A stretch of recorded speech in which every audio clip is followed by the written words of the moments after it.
Hello, everyone, and welcome back for our next chapter of The Legend of Drizzt. It's another afternoon reading. I'm finding that I'm enjoying those a little bit more. Just something nice while the sun's out, and something nice to look at while I'm doing this. I mean, besides the page, of course. So, yeah, I think that might be the paradigm for the foreseeable future, but I mean, we'll see what happens there. Tomorrow may or may not be a late one because I am working later tomorrow night, but we'll see. I might get a chance to get my read in before I have to go and do that tomorrow, which is a possibility. It's either going to be earlier than usual or later than usual tomorrow. We'll see how that pans out. But I guess if some of you are watching it after the live stream, it doesn't really matter in that case. So, we are going to go ahead and hop into the beginning of part 4, which is actually the beginning of we're in the latter half of the book now. We are over halfway done, probably closer to 60%, just based on what I'm seeing on the Kindle here. Yesterday, we continued through Drizzt's last few years at the Academy. His training in Sorcerer, during which Alton Devere made an attempt to kill him, which was unsuccessful thanks to the efforts of Massage, so they weren't ruining the plans of House Hinette. And then he became spooked by a ritual just before his graduation, and Vierna showed him what happens to those who defy the will. Who defy the will of Lolth, namely that they are transformed into a hideous half-drow, half-spider hybrid known as a Drider. So, he has been threatened that if he steps out of line against Lolth again, that will be his fate. He will be turned into a Drider. And so that's where we're hopping in here with the beginning of part 4 and our next chapter, which I don't know if I'm going to be doing 1 or 2 today. We'll see. Part 4. Gwenhwyvar. What eyes are these that see the pain I know in my innermost soul? What eyes are these that see the twisted strides of my kindred, led on in the wake of toys unbridled, arrow, bolts, and sword tip? Yours, aye, yours. Straight run and muscled spring, soft on padded paws, sheathed claws, weapons rested for their need, stained not by frivolous blood or murderous deceit. Face to face, my mirror, reflection in a still pool by light. Would that I might keep that image upon this face mine own. Would that I might keep that heart within my breast untainted. Hold tight to the proud honor of your spirit, mighty Gwenhwyvar, and hold tight to my side, my dearest friend. Drizzt Do'Urden. Chapter 17. Homecoming. Drizzt was graduated, formally, on schedule, and with the highest honors in his class. Perhaps Matron Malice had whispered into the right ears, smoothing over her son's indiscretions, but Drizzt suspected that more likely none of those present at the ceremony of graduation had even remembered that he had left. He moved through the decorated gate of House Do'Urden, drawing stairs from the common soldiery, and over to the cavern floor below the balcony. "So, I'm home," he remarked under his breath, for whatever that means. After what had happened in the Drider lair, Drizzt wondered if he would ever view House Do'Urden as his home again.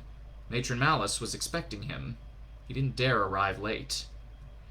"It is good that you are home," Briza said to him when she saw him rise up over the balcony's railing. Drizzt stepped tentatively through the entryway beside his oldest sister, trying to get a firm grasp on his surroundings. Home, Briza called it, but to Drizzt, House Do'Urden seemed as unfamiliar as the Academy had on his first day as a student. 10 years was not such a long time in the centuries of life a drow elf might know, but to Drizzt, more than the decade of absence now separated him from this place. Maya joined them in the great corridor leading to the chapel anteroom. "Greetings, Prince Drizzt," she said, and Drizzt couldn't tell if she was being sarcastic or not. "We have heard of the honors you achieved at Melee Magthyr. Your skill did House Do'Urden proud." In spite of your words, Maya could not hide a derisive chuckle as she finished the thought. "Glad I am that you did not become Drider food." Drizzt's glare stole the smile from her face. Maya and Briza exchanged concerned glances. They knew of the punishment Vierna had put upon their younger brother, and of the vicious scolding he had received at the hands of Matron Malice. They each cautiously rested a hand on their snake whips, not knowing how foolish their dangerous young brother might have become. It was not Matron Malice or Drizzt's sisters that now had Drizzt measuring every step before he took it. He knew where he stood with his mother, and knew what he had to do to keep her appeased. There was another member of the family, though, that evoked both confusion and anger in Drizzt. Of all his kin, only Zachnafine pretended to be what he was not. As Drizzt made his way to the chapel, he glanced anxiously down every side passage, wondering when Zack would make his appearance. "How long before you leave for patrol?" Maya asked, pulling Drizzt from his contemplations. 2 days, Drizzt replied absently, his eyes still darting from shadow to shadow. Then he was at the anteroom door, with no sign of Zack. Perhaps the weapons master was within, standing beside Malice. "We know of your indiscretions," Briza snapped, suddenly cold as she placed her hand on the latch to the anteroom's door. Drizzt was not surprised by her outburst. He was beginning to expect such explosions from the high priestesses of the Spider Queen. "Why could you not just enjoy the pleasures of the ceremony?" Maya added. "We are fortunate that the mistresses and the matron of the academy were too involved in their own excitement to note your movements. You would have brought shame upon our entire house." "You might have placed Matron Malice in Lolth's disfavor," Briza was quick to add. The best thing I could ever do for her, Drizzt thought. He quickly dismissed the notion, remembering Briza's uncanny proficiency at reading minds. "Let us hope he did not," Maya said grimly to her sister. "The tides of war hang thick in the air." "I have learned my place," Drizzt assured them. He bowed low. "Forgive me, my sisters, and know that the truth of the Drow world is fast opening before my young eyes. Never will I disappoint House Do'Urden in such a way again." So pleased were his sisters at the proclamation that the ambiguity of Drizzt's words slipped right past them. Then Drizzt, not wanting to push his luck too far, also slipped past them, making his way through the door, noting with relief that Zachnafine was not in attendance. "All praises to the Spider Queen!" Briza yelled after him. Drizzt paused and turned to meet her gaze. "As it should be," he muttered. Creeping behind the small group, Zack had studied Drizzt's every move, trying to measure the toll a decade at the academy had exacted on the young fighter. Gone now was the customary smile that lit Drizzt's face. Gone too, Zack supposed, was the innocence that kept this one apart from the rest of Menzoberranzan. Zack leaned back heavily against the wall in a side passage. He had caught only portions of the conversation at the anteroom door. Most clearly, he had heard Drizzt's heartfelt accord with Briza's honoring of Lolth. "What have I done?" the weapons master asked himself. He looked back around the bend in the main corridor, but the door to the anteroom had already closed. "Truly, when I look upon the Drow warrior that was my most treasured, I shame for my cowardice," Zack lamented. "What has Drizzt lost that I might have saved?"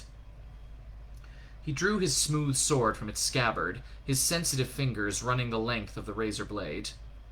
"A finer blade you would be had you tasted the blood of Drizzt Do'Urden. To deny this world, our world, another soul for its taking, to free that one from the unending torments of life." He lowered the weapon's tip to the floor. "But I'm a coward," he said. "I have failed in the one act that could have brought meaning to my pitiful existence. The second boy of House Do'Urden lives, it would appear, but Drizzt Do'Urden, my two hands, is long dead." Zack looked back to the emptiness where Drizzt had been standing, the weapons master's expression suddenly a grimace. "Yet this pretender lives, a Drow warrior." Zack's weapon clanged to the stone floor, and his head slumped down to be caught by the embrace of his open palms, the only shield Zachnafine Do'Urden had ever found. Drizzt spent the next day at rest, mostly in his room, trying to keep out of the way of the other members of his immediate family. Malice had dismissed him without a word in their initial meeting, but Drizzt did not want to confront her again. Likewise, he had little to say to Briza and Maya, fearing that sooner or later they would begin to understand the true connotations of his continuing stream of blasphemous responses. Most of all, though, Drizzt did not want to see Zachnafine, the mentor he had once thought of as his salvation against the realities around him, the one glowing light in the darkness that was Menzoberranzan. That, too, Drizzt believed, had been only a lie. On his second day home, when Narbondel, the time clock of the city, had just begun its cycle of light, the door to Drizzt's small chamber swung open, and Briza walked in. "An audience with Matron Malice," she said grimly. 1,000 thoughts rushed through Drizzt's mind as he grabbed his boots and followed his oldest sister down the passageways to the house chapel. Had Malice and the others discovered his true feelings toward their evil deity? What punishments did they now have waiting for him? Unconsciously, Drizzt eyed the spider carvings on the chapel's arched entrance. "You should be more familiar and more at ease with this place," Briza scolded, noting his discomfort. "It is the place of our people's highest glories." Drizzt lowered his gaze and did not respond, and was careful not to even think of the many stinging retorts he felt in his heart. His confusion doubled when they entered the chapel, for Risen, Maya, and Zachnafine stood before the matron mother, as expected. Beside them, though, stood Dinan and Vierna. "We are all present," Briza said, taking her place at her mother's side. "Kneel," Malice commanded, and the whole family fell to its knees. The matron mother paced slowly around them all, each pointedly dropping his or her eyes in reverence, or just in common sense, as the great lady walked by. Malice stopped beside Drizzt. "You are confused by the presence of Dinan and Vierna," she said. Drizzt looked up at her. "Do you not yet understand the subtle methods of our survival?" "I had thought that my brother and sister were to continue on at the academy," Drizzt explained. "That would not be to our advantage," Malice replied. "Does it not bring a house strength to have mistresses and masters seated at the academy?" Drizzt dared to ask. "It does," replied Malice, "but it separates the power. You have heard tidings of war." "I have heard hinting of trouble," said Drizzt, looking over at Vierna, "though nothing more tangible." "Hinting!" Malice huffed, angered that her son could not understand the importance. "They are more than most houses ever hear before the blade falls." She spun away from Drizzt and addressed the whole group. "The rumors hold truth," she declared. "Who?" asked Briza. "What house conspires against House Do'Urden?" "None behind us in rank," Dinan replied, though the question had not been asked to him, and it was not his place to speak unbidden. "How do you know this?" Malice asked, letting the oversight pass. Malice understood Dinan's value and knew that his contributions to this discussion would be important. "We are the 9th house of the city," Dinan reasoned, "but among our ranks we claim 4 high priestesses, 2 of them former mistresses of Aractinolith." He looked at Zac. "We have as well 2 former masters of Melee Magthyr, and Drizzt was awarded the highest laurels from the School of Fighters. Our soldiers number nearly 400, all skilled and battle-tested. Only a few houses claim more." "What is your point?" Briza asked sharply. "We are the 9th house," Dinan laughed, "but few above us could defeat us." "And none behind," Matron Malice finished for him. "You show good judgment, elder boy. I have come to the same conclusions." "One of the great houses fears House Do'Urden," Vierna concluded. "It needs us gone to protect its own position." "That is my belief," Malice answered. "An uncommon practice, for family wars usually are initiated by the lower-ranking house, desiring a better position within the city hierarchy." "Then we must take great care," Briza said. Drizzt listened carefully to their words, trying to make sense of it all. His eyes never left Zachnafine, though, who knelt impassively at the side. What did the callous weapons master think of all this? Drizzt wondered. Did the thought of such a war thrill him, that he might be able to kill more dark elves? Whatever his feelings, Zac gave no outward clue. He sat quietly, and by all appearances was not even listening to the conversation. "It would not be Bainry," Briza said, her words sounding like a plea for confirmation. "Certainly we have not become a threat to them yet." "We must hope you are correct," Malice replied grimly, remembering vividly her tour of the ruling house. Likely it is one of the weaker houses above us, fearing for its own unsteady position. I have not yet been able to learn any incriminating information against any in particular, so we must prepare for the worst. Thus, I have called Vienna and Dinan back to my side. If we learn of our enemies, Drizzt began impulsively. All eyes snapped upon him. It was bad enough for the elder boy to speak without being addressed, but for the second boy, just graduated from the academy, the act could be considered blasphemous. Wanting all perspectives, Matron Malice again let the oversight pass. Continue, she prompted. If we discover which house plots against us, Drizzt said quietly, could we not expose it?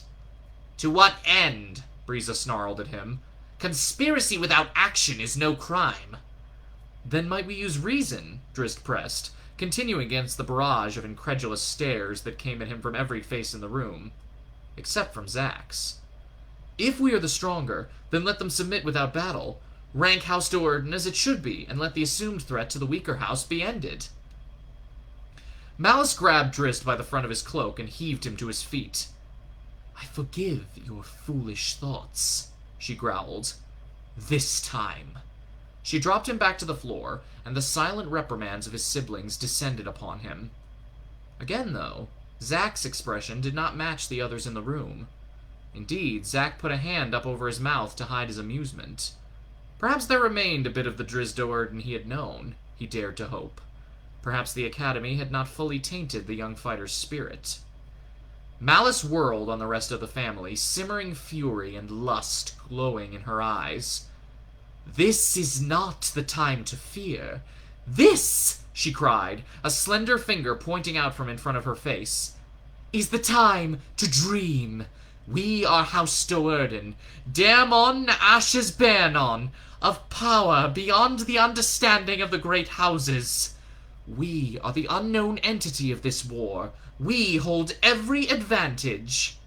Ninth house, she laughed. In short time, only 7 houses will remain ahead of us. What of the patrol? Briza cut in. Are we to allow the second boy to go off alone, exposed?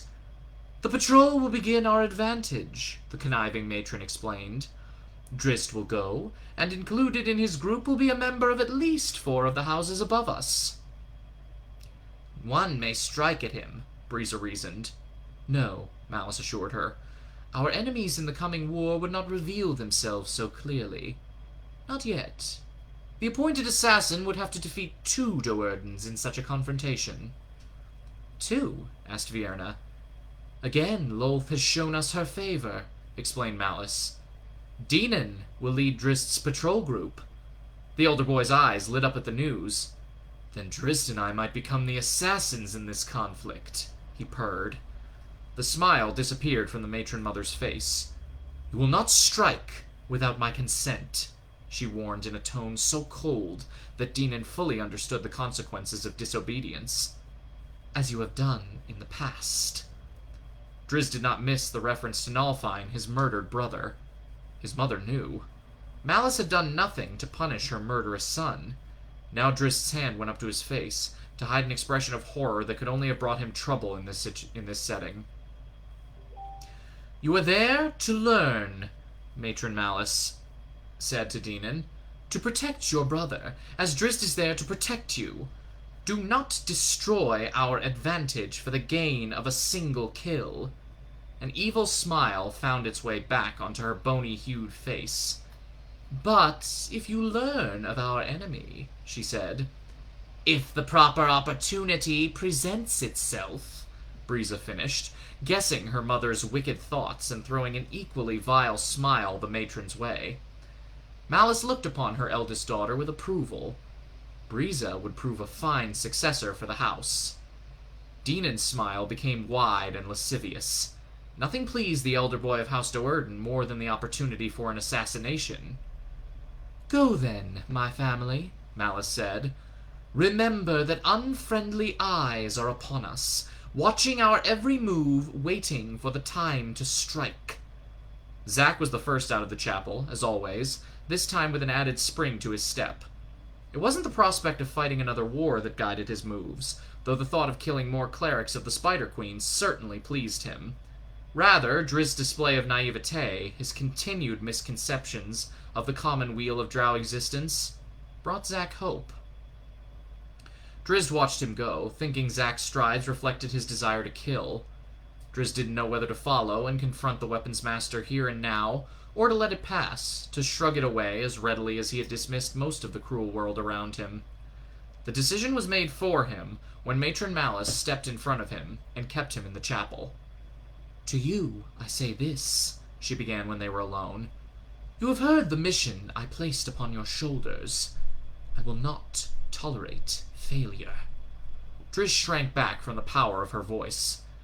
"Protect your brother," came the grim warning, "or I shall give you to Lolth for judgment." Drizzt understood the implications, but the matron took the pleasure to spell them out anyway. "You will not enjoy your life as a Drider." A lightning blast cut across the still black waters of the underground lake, searing the heads of the approaching water trolls. Sounds of battle echoed through the cavern. Drizzt had one monster, scrags they were called, cornered on a small peninsula, blocking the wretched thing's path back into the water. Normally, a single drow faced off evenly against a water troll would not have the advantage, but as the others of his patrol group had come to see in the past few 10 days, Drizzt was no ordinary young drow. The scrag came on, oblivious to its peril. A single blinding movement from Drizzt lopped off the creature's reaching arms. Drizzt moved in quickly for the kill, knowing too well the regenerative powers of trolls. Then another scrag slipped out of the water at his back. Drizzt had expected this, but he gave no outward indication that he saw the second scrag coming. He kept his concentration ahead of him, driving deep slashes into the maimed and all but defenseless troll's torso. Just as the monster behind him was about to latch its claws onto him, Drizzt fell to his knees and cried, "Now!" The concealed panther, crouched in the shadows at the peninsula's base, did not hesitate.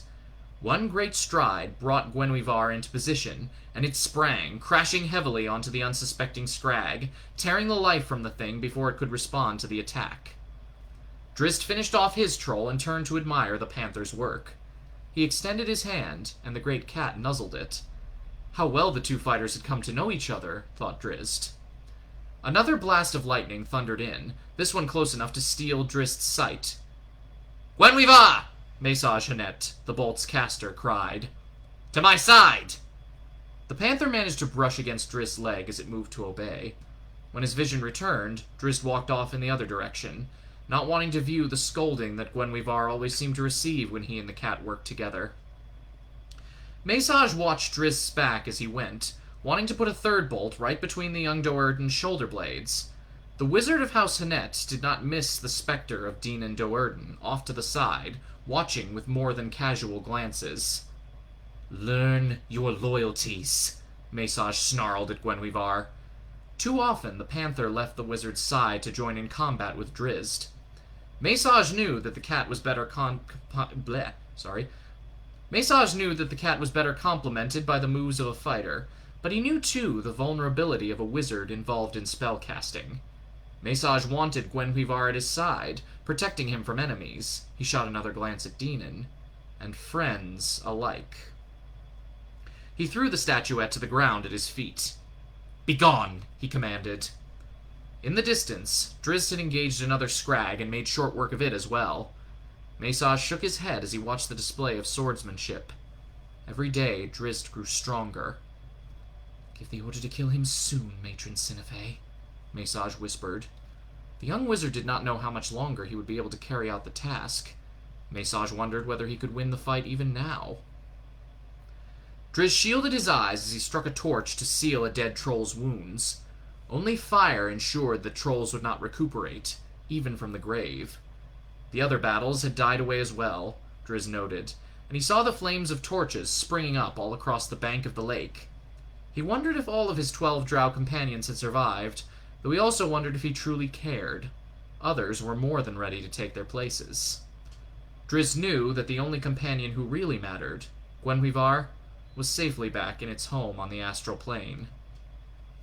"Form a guard!" came Dinan's echoing command, as the slaves, goblins, and orcs moved in to search for troll treasure, and to salvage whatever they might of the scrags.